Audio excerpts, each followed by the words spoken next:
மார்கழி 11 ஆண்டாள் நாச்சியார் அருளிய திருப்பாவையின் 11ஆம் பாசுரம்.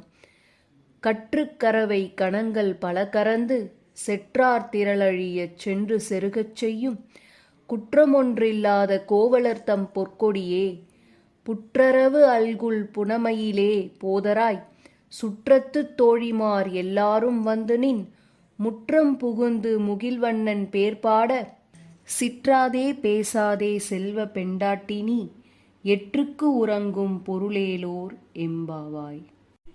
இப்பாடலின் பொருள்: ஆயர்குலத்துப் பெண்களை துயிலெழுப்பி கண்ணனின் அருளை பெற அழைக்கும் இந்த பாடல் பக்தியும் வீரமும் கலந்த ஒரு அற்புதமான படைப்பு. இந்த பாடலில் ஆண்டாள் நாச்சியார் முதலில் ஆயர்குலத்தின் பெருமையை பேசுகிறார்.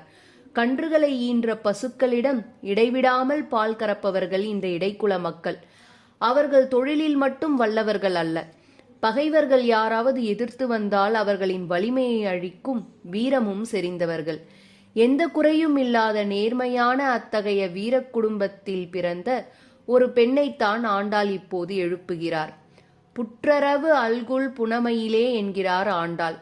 பாம்பின் படம் போன்ற அழகிய இடையையும் காட்டில் ஆடும் மயிலின் சாயலையும் கொண்ட பேரழகியே, பொற்கொடி போன்றவளே, வெளியே வா என்று அன்போடு அழைக்கிறார்.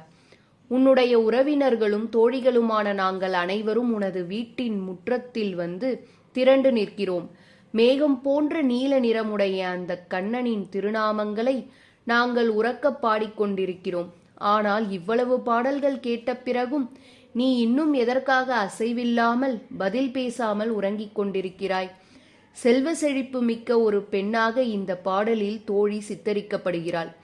செல்வ பெண்டாட்டி என்று அவளை அழைப்பதன் மூலம் இறைவனின் நாமத்தை சொல்லும் பாக்கியத்தை பெற்றவளே என்று ஆண்டாள் குறிப்பிடுகிறார்.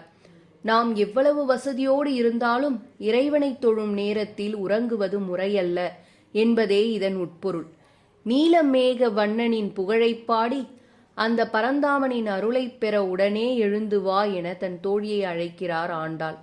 அறியாமை எனும் உறக்கத்தை நீக்கி பக்தி எனும் வெளிச்சத்திற்கு வர அழைப்பதே இந்த 11ஆம் பாசுரம். தொடர்ந்து திருப்பாவை பாடல்களையும் பாடலின் பொருளையும் தெரிந்து கொள்ள நம்ம சேனலை சப்ஸ்கிரைப் பண்ணுங்க. இந்த பதிவு உங்களுக்கு பிடிச்சிருந்தா லைக் பண்ணுங்க. நன்றி.